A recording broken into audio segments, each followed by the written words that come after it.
Hi and welcome, it's Gene from the Madstar Observatory. Guys, I've got limited time, that's just because there is so much going on. You're going to hear banging and crashing going in the background. That is Mrs. Maverick Star cooking tonight's tea. We're having cold pink soup, which is a traditional Lithuanian dish, and that will be served with some potatoes and dill. Anyhow, okay, so we are primarily a pole shift news website, and our channel is focused on that. We do deviate sometimes, and that's why we've covered coronavirus, but we're not going to mention that any more than we have just then. I just want to say a super big thanks to Doug, Bob, Kathy and Jen, over there in the States. You've definitely taken our observatory under your wing, and you're determined not to see us fall at the wayside, even with the latest topics that are taking everybody's attention. Thank you very much, and thank you to all the others that are standing by our sides here at this difficult time. And it is, guys, going to toll on a lot of other businesses and industries across the range, and obviously we have seen that we are none too different to anyone else. We're just vulnerable when things like this come along. So anyhow, we are interested obviously in where the magnetic pole is at the position right now, and as you can see, we've got the longitude and latitude there up in the place mark, and you can see it's at 83 degrees by 49 by 47 by 40 north. That's 8 grid reference, and 8 grid reference for the longitude, 126 degrees east by 48 by 52 by 78. That's an accurate reading of 8 grid reference, guys. So you can pin that on your Google Maps, and you will see that we have just travelled over the last month since the last reading just short of 4 miles. And I'm going to show you in a few minutes time the TriMag data, which shows that we are still at some points peaking at 13, and then again it is a reflection on the fact that we are still heading towards Siberia and still migrating in that direction. So nothing's changed. Things are still ticking by. When we have a look at the TriMag data, you'll see that we have had a few peaks in the 13 region, but things have been a bit quiet. We're not seeing these magnetic jets like we was 14 months ago. Things have quietened down on them. So again, just another reiteration that something definitely is going on beneath our feet, and for that reason it inspires us here, at least at this observatory, to keep tracking it for you guys. So I want to zoom out so that you get a bit of an idea as to where we are. So I'll just get rid of this and this, because I want to show you we are getting close to that 40 degree mark. Now as we zoom out, these marks start to fall on top of each other, as you would expect, but look at how far we are away from the 40 degree mark. I'm going to put a pin on that actually and just measure it so we get an idea of how many miles that is away. So we're 168 miles away from that 40 degrees mark, where some of the experiments that we've conducted shows that we enter the weak field lines at that point. That could be 3 years away, guys, at the current rate, between 3 and 7 years at the current rate which the pole is migrating right now. So just bear that in mind. 162 miles to go before we enter the supposedly weak field lines, and I believe before we even get there we will see some more toing and froing of the magnetic pole over the northern hemisphere, pushing easterly and westerly. As we get closer to those weak field lines, we know that at that point, when it's surpassed, it should go into its reversal. Whether it holds it and it's an excursion is another issue, but what we do know is that we are well overdue a completed reversal on this planet, and mankind has nothing to document the last one because simply we weren't around to do that. We never had the technological advancement of what we've got today to do what we're doing today. So, you know, we're there at the cutting edge of technology, using the best equipment we can. And you guys know we've got particle detectors now, the muon detectors. I'm going to give you the muon rate over the last week. It's at 525 muons per square metre per hour. That's quite a lot when you think about it. I have seen it higher than that. I've seen it as much as 600, guys. So, you know, that's still quite a lot. You know, what I want to do is just, you know, bring it to you guys' attention, you know, the importance of all this. We don't quite know what to expect when the Earth goes through a magnetic reversal. As you can see, it's definitely heading towards Siberia. If we just zoom out, you can see all the other pin marks going back over the last 100 years. We know it's migrating.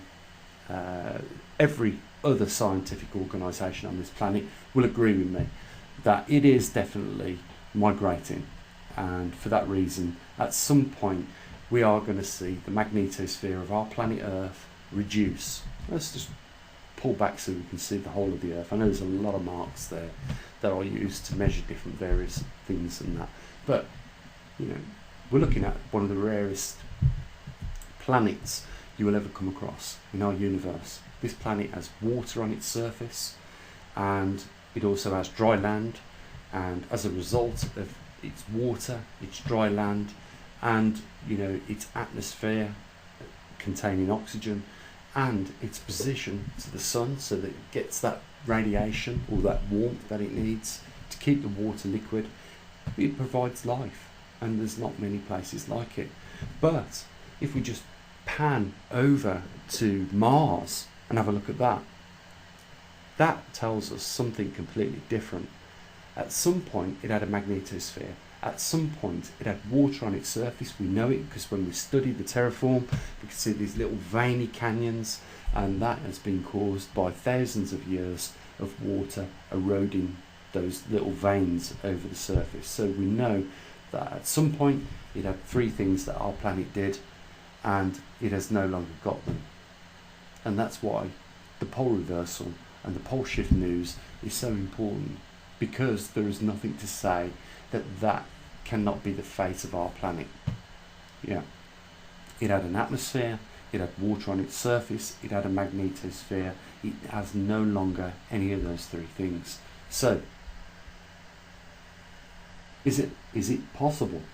The question I ask, is it possible for our planet to end up in the same fate as Mars? Well, I'll just say this, guys. Before the last magnetic reversal, completed reversal, we're not going to talk about excursions, we're just talking about the magnetic reversals. Before the last one, it regularly went through a reversal for many, many millions of years, every 300,000 years. We've got the data, we've studied the mid-Atlantic ridge, spreading of the sea floor, where that crack is, and we know that through studying, the magnetic anomalies and material in that vicinity, we know it's gone through these reversals. So it's scientific fact, that this has happened, and because of the time as which it's took for each reversal, we can work out back how long ago the last one was, and the one before that, and the one before that, because the magnetite in the rock changes accordingly to each reversal. So if it was a north pole, you'd have north facing magnetite in the rock. If it was south pole, you'd have south facing magnetite in the rock, and then you'll have periods of time at which it spread the sea floor in that region, and we can work out how long that spread was, and we can date it back from that point in time. So it's scientific fact, it's not fiction. So this is something that really does happen on our planet, only it's 500,000 years or 500,000 years overdue. The last one. Think about that. Has something slowed down in the core of our planet, and is this setting up the similar circumstances to what happened on Mars? That's why I'm so passionate about this topic, and that's why, you know, I put so much effort into it, because I don't really care about anything else. You know, I've got my family life, my work life and all that, but always at the back of my mind is this time period that we're in, this reversal. For me, it's everything. And I think a few of you guys pick up on the enthusiasm, and I think that's why you support me, and that's why you watch me. You know, I was listening on the radio the other day that a guy, one of the DJs on there, or one of the people that talk on the radio, he said, you know what, I can watch anything on YouTube so long as when the person is talking about it, they have a passion for the topic that they're talking about, and that makes a difference. And the other person that I was talking to was just in complete agreement. And I'm the exact same. You know what, it doesn't matter. Sometimes I can watch things on YouTube, and so long as the person has enthusiasm when they're talking about their topic, you know, I can watch it. It makes it all that more interesting. You almost get a feel for the way they feel about the topic that we talk about. So, you know, guys, anyhow, I've got a massive passion for the pole shift, and I wouldn't have gone to the extremes I have in order to get where we are right now with the observatory. You know, we've got particle detectors, we've got magnetometers around the world, and we've got a website that has 5,000 odd views a week, and we've got 30,000 subscribers or more on YouTube. So, you know, I think it speaks for itself, and the fact that I've been on YouTube now for a good 7 years, and you know, we had a few bumps in the roads, haven't we, guys? It hasn't always been plain sailing, and you know, we hit these little troughs, but you know, we bounce back every time, every single time. And you know, I'm not going to let the latest topic of events, you know, spoil that for us. I understand, you know, a few of you guys saying, Gene, you know, over the last few weeks you've deviated on a few topics, you've gone a bit biblical on us, and you've also, you know, diverted a lot of your attention to COVID. Well, you know what, guys, these events are serious. You know, I do believe in a supreme being, entity out there, you know, or, you know, let's just simply call it what I do, you know, universal conscious. I believe that there is something behind all this, and none of it is by coincidence. You know, that there is a God, you know, simply, and I'm a science man, so, you know, I know a lot of you don't like it, but that is the fact. But, you know, we're all going through this together right now. We're going through the magnetic reversal. We're going through a weakened magnetosphere, and, you know, we will come out of the other end. That will be for sure. I cannot see us getting to this point in our, you know, technological advancement just to, you know, go back. So, you know, what I want to try and do is not have such a negative impact tonight with regards to the information that we're looking at, even though sometimes it can seem a lot of doom and gloom. And for that reason, you know, I know it captures a lot of people's attention. It really does. You know, there's nothing more interesting than looking at car crashes, the guys. But I don't want you to see it like this. You know, the pole shift news is science. There's a lot of science involved in it, and we cover a lot of other anomalies as well, like the Grand Solar Minimum, like the sea ice extent over the northern hemisphere. If you just go on the website, you'll get an idea as to what we try and cram into that website. You've got like satellites, sea surface temperatures, precipitation maps, weather maps, you name it, it's all on that website. I've tried my best to land a one-stop shop for you guys, that when you was interested in any of these anomalies, you could find that data on there. And we've also made it, you know, clear that we are interested mainly in the magnetic reversal on that website. That's what we cover with our own equipment, you know, globally, magnetometer data, trimag data, and magnetosphere data. So it's all there, guys. You know, if you've got time, pop over there and have a look. Okay, let's have a look at the trimag data and the magnetosphere data, and then we'll just add on the end of this video the CO2 reading from outside, you know, atmospheric CO2, so you can see what that is. I'll just tell you now, as a bit of a spoiler, it's 425 parts per million, so slightly more than what some government officials would like to admit at the moment. They're saying probably 408 parts per million, but we're not measuring it like, you know, they like to do at the top of a mountain in Hawaii.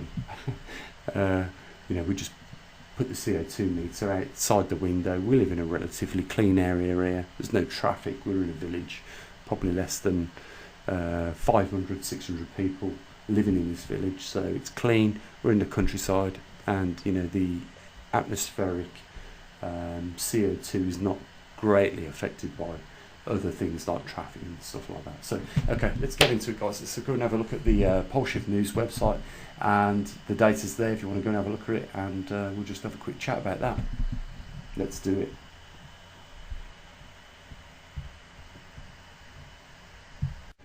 So, okay, let's have a look at the recent TriMag data.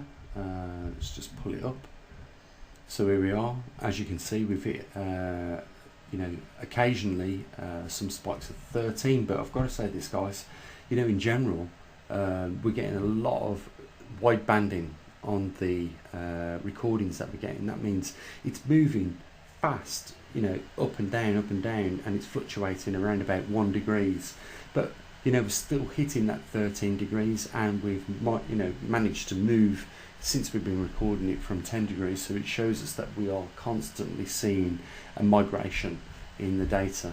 I'll just quickly show you some of the other charts so you get an idea as to what's been going on recently. But as we go back, you'll see that there was, like here for instance, the data on the 17th of the 8th 2019, some rapid jumps in the recordings that we was getting, and then it goes even more so, you know, on the 17th of the 6th 2019. Comparing that to today's data, you know, over the last month, you can see that what seems to be happening is the frequency of movement is happening a lot quicker, but not so much severity in the big jumps of migratory patterns. Remember that last year we saw 300 mile movements in 1 month from one direction to another, and we saw that happen many times. Just want to quickly go over to the magnetosphere data so we can get an idea of what's been going on there. So, as you can see, if we go to the most recent data that we collected this month, I've always said this, guys, you know, we haven't seen much of a movement, but I believe we might be seeing one now. We're seeing it hold out under the majority of the times of 199 microteslas. Compared to all the other data, we do go down close to 198, but we don't stay as long as what we have done under this month for that period of time. So we could be seeing something similar to what we're seeing now over in Hong Kong, and now we could be seeing that over the Northern Hemisphere, where, or at least at 52 degrees lat where we are here in the UK. So, oh sorry, longitude. So, you know, no, latitude, isn't it? I always get the longitude and latitude mixed up for some reason. In the army, they used to tell us that you go along the corridor and then up the stairs. So, longitude, latitude. Okay, latitude is what we're talking about. There we go, cleared it up. So, yeah, we can see, you know, that we've been over 199. Or on the line of that number. But recently, you know, we are seeing dip when we go back to the last one under that figure. I'm just wondering if it's going to continue as a trend like it has done with Hong Kong data that we get from China. And if so, could we be now seeing that move as we get closer to that 40 degree mark? Could we be seeing now the magnetosphere fall in line with the TriMag data and with the movement of the pole? You know, could we be seeing, you know, an entering into perhaps a reversal, looking highly likely in around about 3 years, or maybe even before, maybe a little bit later. That's what we could be looking at. But you know, we can't just use 1 month's data. You know, we've got to go on a trend continuously. So if we see it drop beneath 198 microtesla, then I'd say we are looking strong for that to take place. So guys, what I'm going to do here, I'm going to just mention a big thanks to the people that support us. Again, big thanks to Doug, Bob, Kathy, Jen, you know, for having us in your wing here at the Mavstar Observatory. You know, can't thank you guys enough for what you do. And you know, Susan in San Francisco, big thanks to you. You know, and everybody else, you know, our fantastic guys that look after the magnetosphere sensors around the world for us. You know, can't thank you enough. You know, there's not many people that will give their time in this day and age to, you know, projects like ours, and the fact that we have got so many people that do want to get involved is just amazing. So, you know, thank you very much. Big thanks to the patrons. Stick with us, guys. You know, I've seen the patrons dropping off, and you know, you start to worry whether you know this is going to be a trend. Stick with us, and you know, guys, if you want to make a one-off PayPal, you know, donation to us, the links are down there. It's as simple as this. It's not mandatory, but this is a public observatory, privately funded by you guys, and you know why that is. Because if we're taking books off of government organisations, it means we're obliged to listen to them as to regard to what they can tell us to put out, and we don't want that, any sort of restrictions on the information that we put out. We want to put it out as honestly as possible. The only way we can do that is if brothers and sisters, you know, support us. Clearly, simply as that. So the links are down there if you want to support us. Don't just be one of these people that walk past the links, you know, takes the information that we provide on the channel and don't do nothing about it.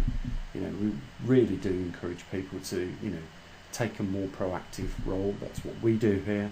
We don't just talk about these things. We've built the equipment. We've spent endless amounts of time programming the equipment, and all we ask is for a little bit of support from you guys to help us keep doing what we do. So, you know, the links are there. Say no more. Guys, I will now put the CO2 readings that I took earlier on the end of this video, but I'm going to say here, you know, you have a great evening. Look after your loved ones. You know, we are in dark times now. I'll just mention it once, and that's it. COVID-19, you know what we're talking about. It's going to get dark even more so in the months to come. So just look after your loved ones, do what you can to help them, and you know, do what you can to help others as well. Okay, we're all in it together. As always, guys, love you lots, and bye for now.